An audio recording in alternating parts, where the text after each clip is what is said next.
boa tarde, sejam bem-vindos a esta sessão dos seminários da hora do almoço, aqui que está a ser transmitida a partir do Salão Nobre da Universidade Aberta. Saúde quem está presente nesta sala de atos, que também assim se chama, da nossa universidade, e quem nos acompanha via telemática.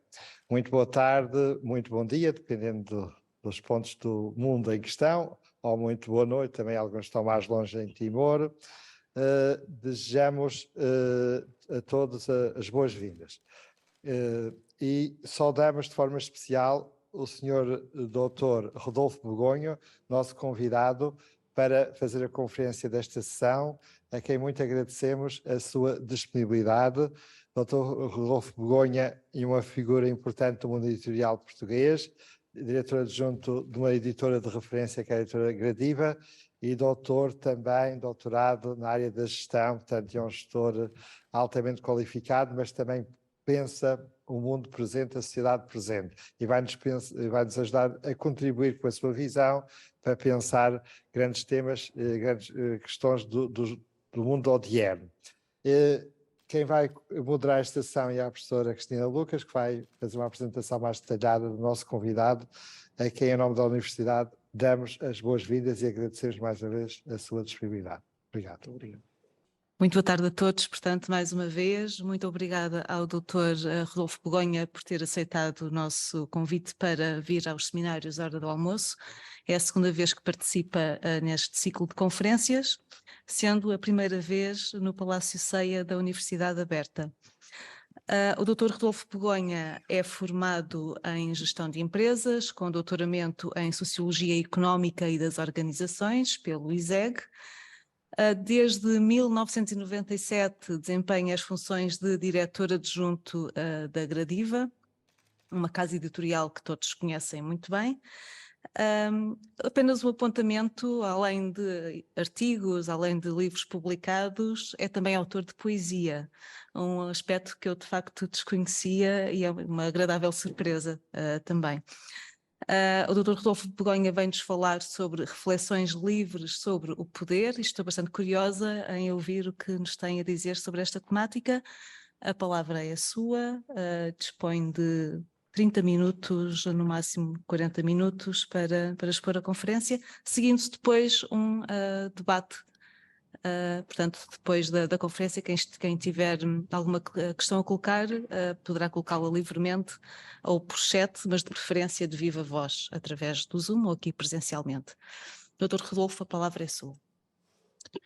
Muito obrigado, muito boa tarde e boa tarde aos que estão a seguir através de meio telemático e aos que estão aqui presentes. O meu agradecimento à Universidade Aberta pelo desafio que me lançou e em especial ao professor José Eduardo Franco, por quem tenho grande consideração. O meu agradecimento também à professora Cristina Lucas Silva pelo seu trabalho e uma saudação ao professor Fiolhais que está aqui na assistência. Muito bem, em termos de organização, além do enquadramento inicial que se deve fazer neste contexto académico, faremos uma discussão e apresentação de alguns conceitos sobre poder, referenciando-os. Será dado um exemplo, tanto quanto o tempo nos permitir, e deixaremos algumas notas finais para reflexão. Estou aqui, obviamente, por convite do professor José Eduardo Franco, que me deu toda a liberdade de apresentação, sendo que não sou um especialista. Portanto, aquilo que vou fazer é uma partilha de informações com a convicção que o avanço do conhecimento é feito através da sujeição à crítica.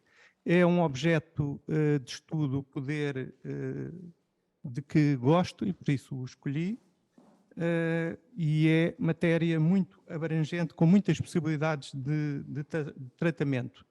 E como tal, só vamos aflorar aqui algumas matérias. A nível de método simples, foi feita uma pesquisa inicial livre, uma pesquisa bibliográfica através da internet também, imprescindível hoje, uma pesquisa de materiais próprios da minha investigação, estudo a organização de conteúdo e reflexão livre.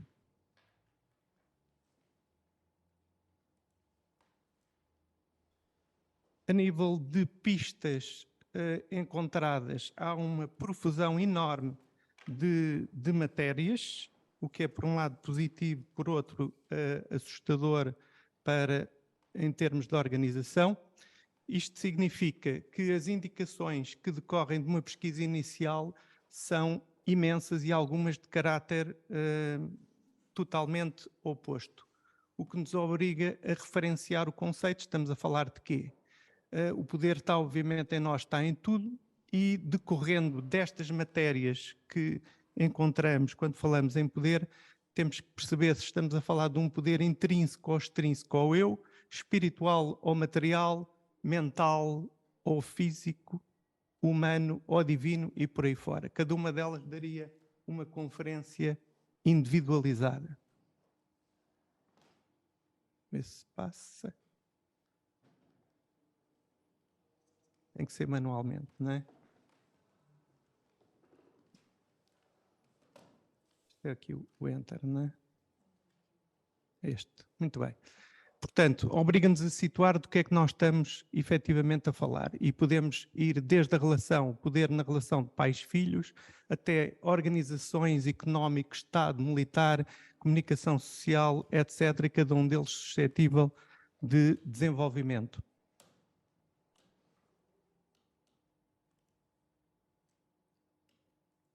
Já vai. Isto significa que é considerado um tema importante e primordial, elementar nas nossas vidas cotidianas, que pode ser ambíguo, complexo, envolve muitas definições, como vimos, mas que em si o poder é difícil de medir e não os seus reflexos ou as suas representações. Isto significa que, se formos a um conceito, encontramos aquilo que intuitivamente nós já ouvimos falar, que é o mandar à autoridade, força, capacidade para, inclusivamente, subjugar.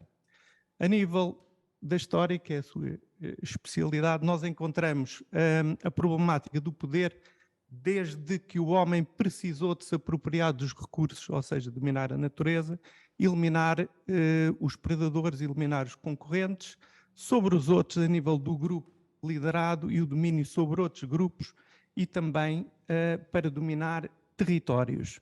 Depois o poder é exercido através de formas de governação, chegando até ao poder imperial, havendo escritos com mais de 3.000 anos sobre poder. Aristóteles fala-nos que a felicidade da pessoa é definida pelo poder, a riqueza e as amizades. Apresento aqui uma citação que alguns podem ter uma ideia qual é a origem dela, mas se eu colocar em latim, começamos a chegar a Marco Túlio Cícero, que é considerado o grande orador da Roma antiga. É um livro da Gradiva que se chama Como Ganhar Eleições. Temos também uma referência que nos costuma ser bastante cara, atribuída aos romanos, sobre a governação ou a incapacidade de governar um povo nos confins da Ibéria. Maquiavel referiu-se a poder também como a aquisição de controle territorial e político, como sendo algo muito natural e comum aos homens e que fazem isso sempre que podem. Hobbes também considera que há uma inclinação geral de toda a humanidade, o desejo perpétuo e incansável de poder e mais poder que só acaba com a morte. Nietzsche também, onde quer que encontre uma coisa viva, encontre vontade de poder, e até na vontade do servo encontra vontade de ser o senhor. Max Weber, que é bastante conhecido nesta matéria de estudos, dá-nos uma reflexão, uma definição de compreensão mais cotidiana, como a possibilidade de alguém impor a sua vontade sobre o comportamento de outras pessoas.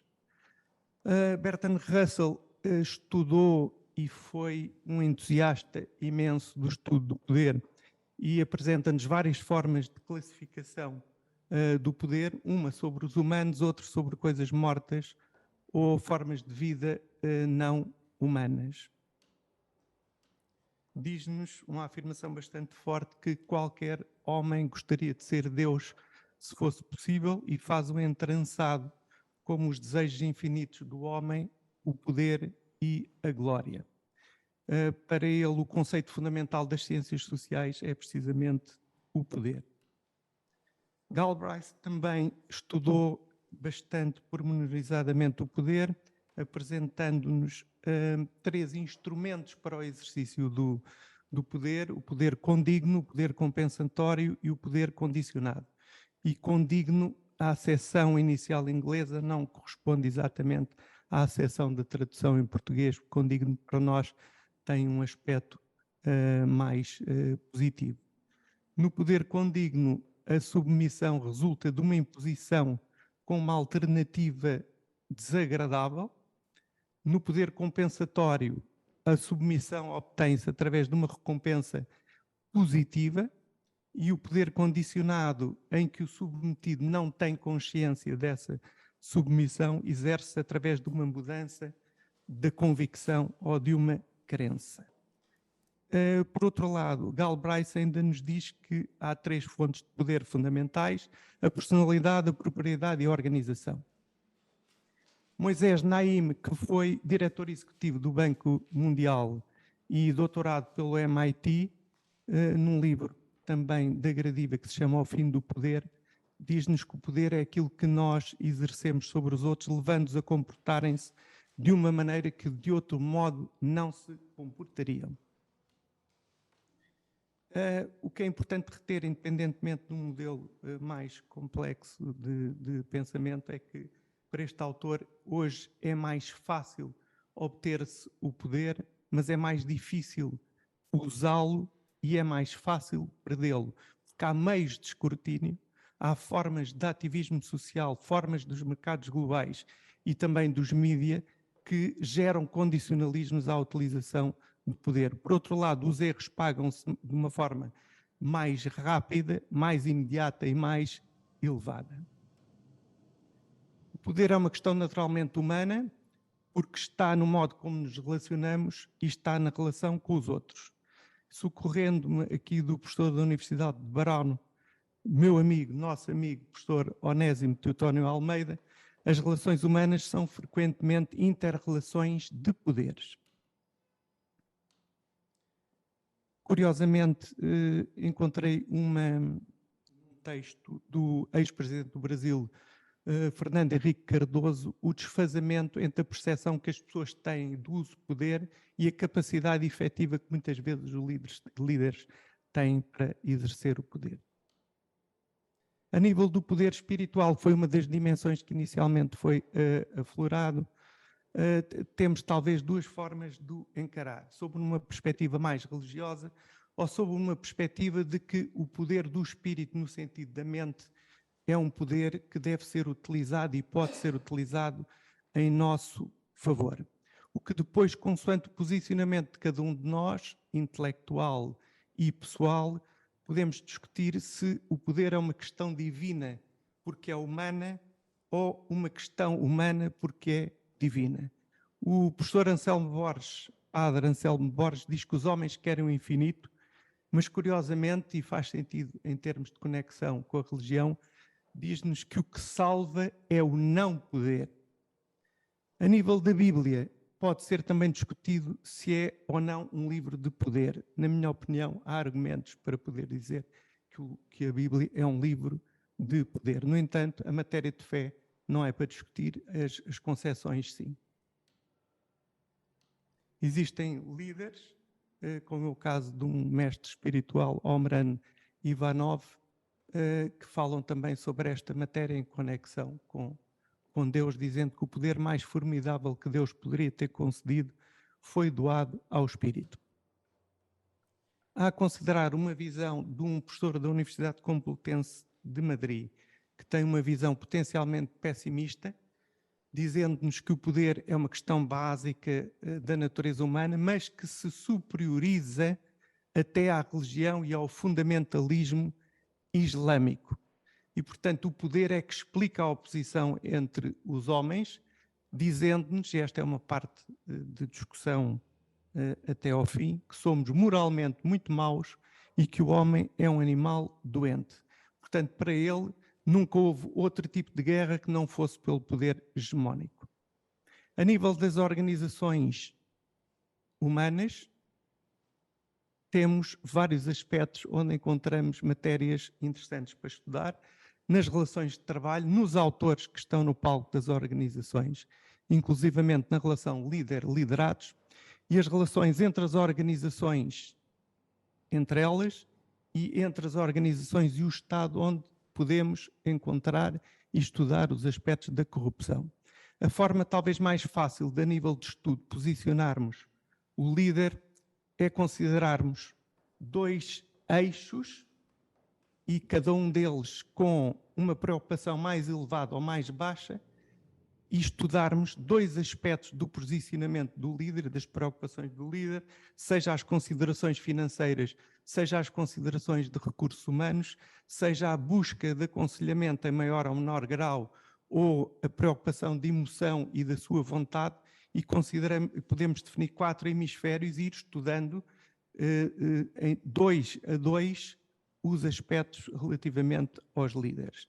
Portanto, a nível de meio empresarial, estes estilos de que eu acabo de falar, esse estudo, consegue-nos dar uma percepção sobre a forma como o poder é usado e eventuais abusos.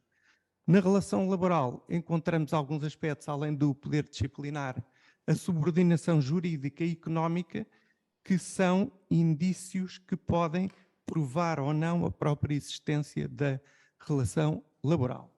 Mas as diferenças entre as organizações, entre a sua dimensão, as grandes e as empresas tradicionais, podem nos levar à identificação do tipo de formação dos seus líderes com reflexos para a produtividade setorial e nacional. Um estudo que eu não me lembro agora qual era a fonte, em 2019, dizia que cerca de 47% dos nossos empresários, a formação era praticamente ou de analfabetismo ou o primeiro ciclo apenas, o que não nos deixa de refletir um pouco sobre o ambiente e as diferenças organizacionais. Por outro lado, um aspecto interessante é o estudo das relações de poder, e é matéria também sociológica que eu já tive a oportunidade de estudar, por exemplo, vendo o poder entre os fornecedores de bens e as grandes superfícies, e estas conseguem arrastar o conjunto das PMEs suas fornecedoras para a adoção, por exemplo, de investimentos em tecnologia que lhes dão ganhos muito mais importantes do que para essas PMEs. Existem também relações problemáticas a estudar, inclusivamente de crime e corrupção em determinados setores mais propícios, inclusivamente a nível dos negócios do futebol. Outra matéria muito interessante de discussão tem a ver com as relações entre o patronato e os trabalhadores, tentando ver se são relações de convergência ou um palco constante de luta de interesses. A perspectiva marxista, e que é prevalecente, de alguma forma, pressupõe que existe, obviamente, na sociedade capitalista, uma luta de interesse. E aqui socorri-me do meu antigo professor António Garcia Pereira, que diz que, inclusivamente, as organizações representantes dos trabalhadores são pressionadas para nunca porem em causa o essencial, ou seja, as questões do poder no palco empresarial e também na sociedade. A nível dos Estados, muitas vezes nós temos posturas um pouco ingênuas relativamente ao poder, mas temos que ter atenção, especialmente nos grandes players no palco internacional, que não há verdadeiramente ingenuidade, existe hipocrisia e há mudanças de posição que se consideram moralmente inaceitáveis, no entanto estão em alinhamento com o interesse, digamos, egoísta dos Estados. E a nível informativo, muitas vezes aquilo que nos parece ser, efetivamente não é quanto ao poder dos Estados e a forma como se movimentam, porque não deixa de haver uma instrumentalização dos meios de comunicação social e informações que profissionalmente são tratadas e são fabricadas. Por vezes, a defesa de valores por grupos de Estados ou por Estados pode ser considerada concorrência desleal neste palco. Algumas preocupações relativamente ao poder levam-nos a admitir que é difícil, como dizia Galbraith, é difícil nós compreendermos efetivamente o poder porque, na verdade, não temos casos puros para isolar. Outra preocupação é se a vida humana de facto se resume ao poder e não existem estímulos vários fundamentais, como o amor, o sexo, a fé e outros. A questão do homotecnológicos, que é, digamos, um abuso contemporâneo, é importante, porque Francis Bacon dizia-nos que saber é poder, e hoje em dia saber é muito vinculado, obviamente, à tecnologia, inclusivamente falava há bocadinho com o professor Filhais, relativamente à inteligência artificial, tem meios verdadeiramente extraordinários, mas por outro lado nos coloca desafios em termos de validação e de regulação, inclusivamente a nível de direitos de autor e da verdadeira criatividade. Passaríamos a uma área mais sensível, que tem a ver com o poder atual da Rússia e de Vladimir Putin. Dizem-nos alguns que a própria bandeira da Rússia tem uma cabeça voltada para a Ásia e outra voltada para a Europa. A este nível, deixarei aqui algumas ideias básicas para discussão e, em nossa opinião, entender a questão do poder e de Putin hoje em dia obriga-nos a entender o passado. E o passado é a sua infância, é a sua escola no KGB, é a sua experiência durante a queda do Muro de Berlim, quando estava na Alemanha, na República Democrática Alemã, e a sua percepção da tragédia da perda da União Soviética. No entanto, é perigoso atirar com todas as responsabilidades por aquilo que hoje se passa de uma forma individual ou de personalidade. É necessário, designadamente em termos históricos, contextualizar e em termos sociopolíticos e culturais. Para o professor Herménio Rego, que eu creio que é professor da Universidade Católica do Porto, e o professor Miguel Pinicunha, da Universidade Nova, a liderança é o líder, mas é também o seu contexto e, curiosamente, os liderados. É necessário compreender como é que chega ao poder, é necessário compreender a forma como obtém aceitação e como ascende no poder, que ascende como uma garantia de segurança face aos anseios dos seus concidadãos, também para o restabelecimento do orgulho nacional. Repare-se que houve atentados em Moscovo e Putin aparece como aquele que consegue reprimi-los. Havia gangues armados por todas as principais cidades, inclusivamente em Moscovo, com os negócios totalmente à solta, e Putin aparece como aquele que vem a evitar essa desordem e até o separatismo, que é algo de latente na Rússia. E, portanto, aparece como um líder supostamente forte. É necessário compreender também os ecos do poder da antiga URSS e perceber que as suas ações, hoje em dia, podem ser ações de um cargo sem retorno, ou seja, que futuro pode ter Putin se abandonar o poder. Isso obriga a ter, obviamente, uma postura em que tem que mostrar força e não fraqueza. No entanto, ele entende que se reescrever a história está a trabalhar para si e para a sua conveniência. Isto é uma mera curiosidade, que é a ficha de Vladimir Putin na Stasi, que era a polícia secreta da República Democrática Alemã, onde trabalhou em Dresden. Algumas ideias básicas que têm a ver sobre este tipo de poder. É obrigatório e é bem feito e profissionalmente feito e tentacular o controle sobre a informação e sobre a comunicação social. O seu comportamento é um comportamento que o leva a estudar os oponentes, perceber a fraqueza e, se for preciso, na altura certa, saber esticar as cordas. Eliminação da oposição, uma simbiose com a Igreja Ortodoxa, em que a atribuição de benefícios à Igreja tem como contrapartida a bênção religiosa do patriarca.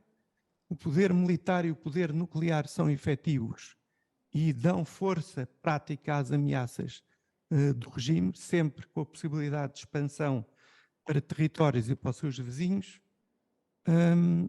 Sendo interessante também referir que, contrariamente à União Soviética, creio que raramente ouvimos, por exemplo, Brezhnev referir-se a esse tipo de ameaças e, no entanto, hoje em dia elas aparecem com grande facilidade e estão à flor da pele.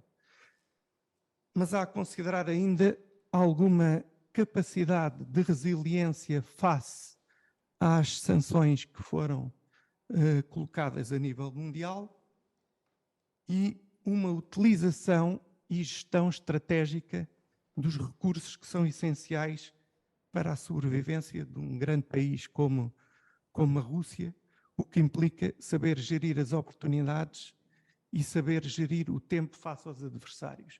E a nível de recursos, sem entrar muito nesta matéria, aquilo que nós consideramos uma ameaça terrível, que é o aumento da temperatura global e o degelo, é aproveitado a nível do Ártico para conseguir uma navegação mais rápida da Ásia até à Europa do que no circuito da Ásia que nós conhecemos de navegação tradicional. Existem centrais nucleares em navios que dão energia a cidades mineiras e este degelo favorece, por outro lado, a capacidade de maior acesso aos recursos como petróleo, urânio, gás e outros.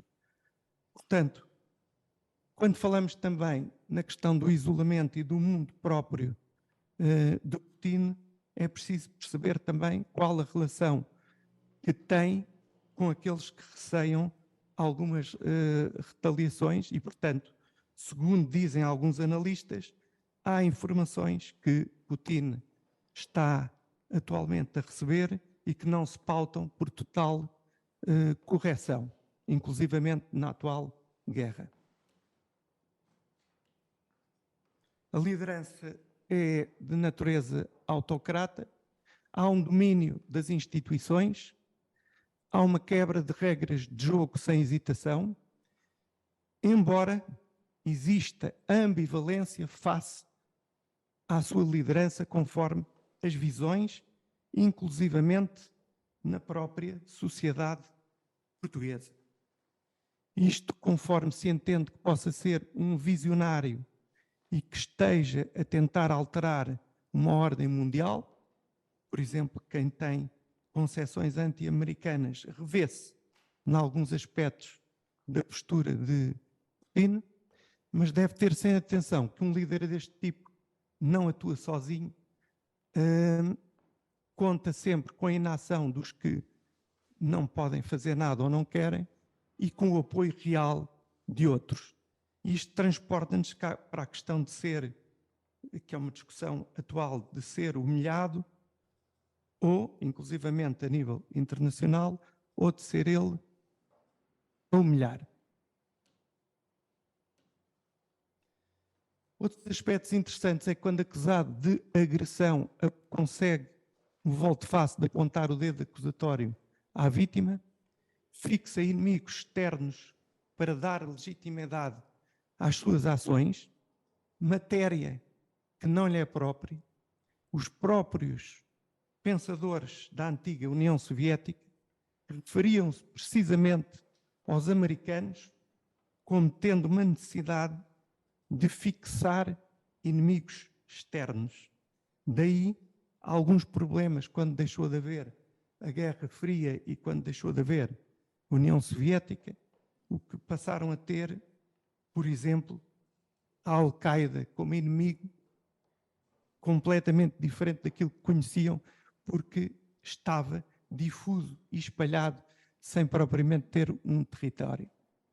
A opção centralizadora e a parte talvez mais importante é que, sendo removidos os pesos e os contrapesos do poder, o Presidente consegue ter, em termos práticos, um poder supremo. Há razões muito básicas pelas quais líderes de natureza autocrata não conhecem a verdade que há bocadinho aludia. Uma delas tem com a eliminação dos mensageiros das más notícias.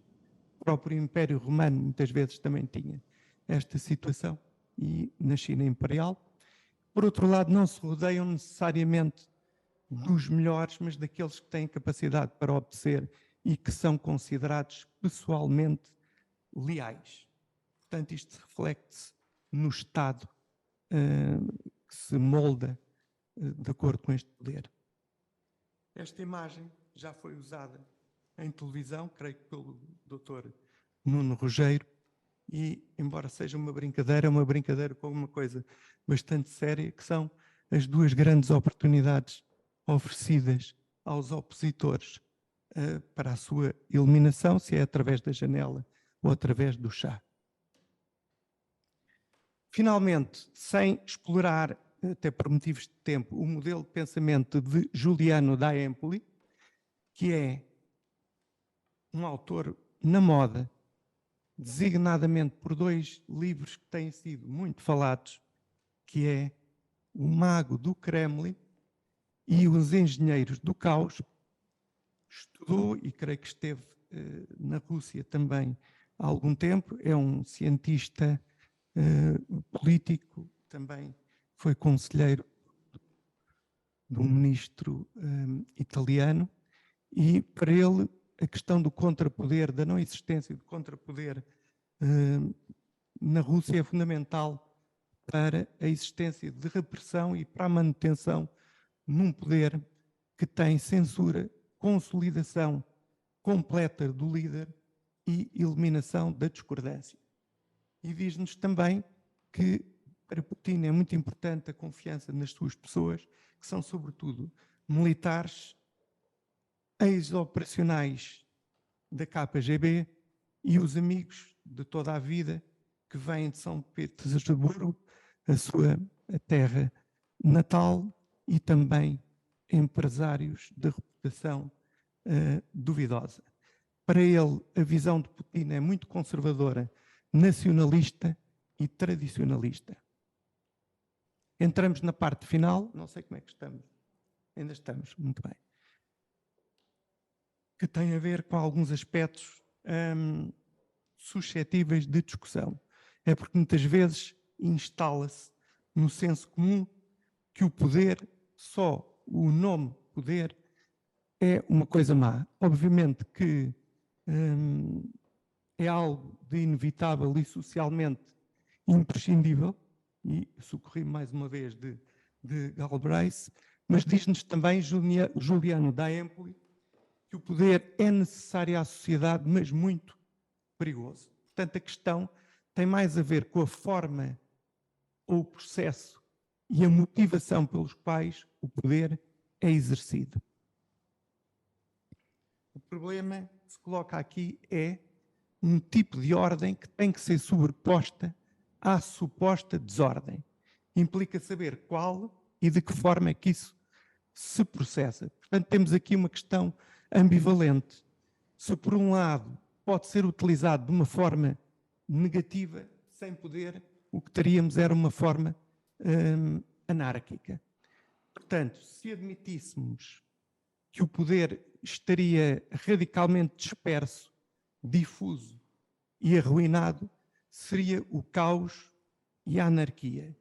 E se voltássemos à questão que acabo de referir relativamente à Rússia, há que colocar também uma questão, e que recentemente foi colocada com a tentativa de golpe de Estado do líder de Wagner e que tem a ver com o tipo de poder que se poderia instalar se não era ainda mais complexo e ruinoso para a Rússia e para a comunidade internacional se mudasse para essas pessoas, designadamente pela dificuldade no controle das armas nucleares.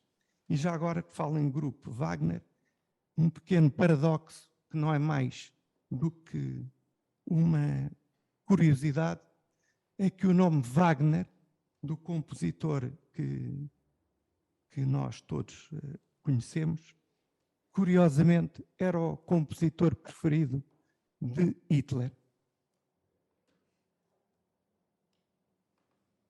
Outra questão que tem a ver com o poder é que muitas vezes se associa apenas o poder a dinheiro. Obviamente que o dinheiro nos permite poder de afirmação, poder sobre os outros e a aquisição de bens e serviços, mas a questão do poder vai muito além disto, visto que se trata de comportamento humano.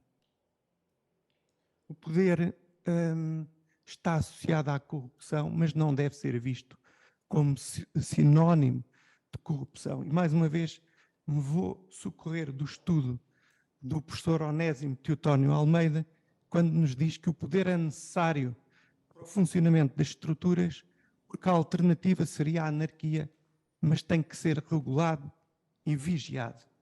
Ora, a regulação do poder implica um quadro considerado, obviamente, democrático, onde se consiga harmonizar as diversas vontades de poder. Falámos com alguma extensão relativamente aos líderes e à liderança. E embora pareça uma afirmação polémica, resumindo, podemos dizer que o líder considerado bom é aquele que permite o reforço das suas instituições para que haja um controle sobre o próprio líder.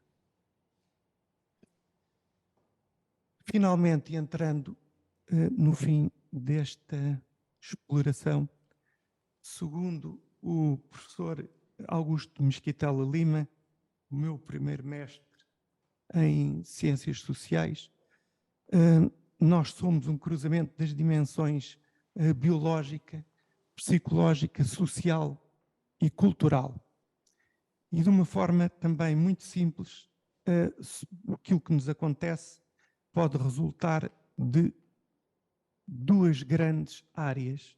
A área das nossas decisões, que podem ser em maior ou menor grau voluntárias ou involuntárias, e das circunstâncias, essas já não geríveis. Mas há uma questão central, porventura de discussão eterna e, por vezes, de difícil conclusão, que tem a ver, matéria que curiosamente já discuti com o professor José Eduardo Franco, que tem a ver com a essência da própria natureza humana. E aqui pode colocar-se como hipótese se a estrutura humana for má e for corrupta, designadamente como Carlos Dias, vimos há pouco, defendia. Considerando que as coisas são assim, temos sempre um obstáculo à construção a nível social, político e económico de uma sociedade que ambicionamos mais justa ou mais perfeita, tanto quanto possamos conceber, seja ele o modelo que for. E talvez a possibilidade mais plausível de conseguir gerir este aspecto estrutural da natureza humana esteja nas próprias instituições que, de uma forma democrática, livre, mas de instituições fortes, que estejam baseados no primado do direito, das liberdades e das garantias, possam, e no caso aplicável, como é da justiça, na separação dos poderes face ao Estado, que nos possam garantir uma regulação positiva. Muito obrigado.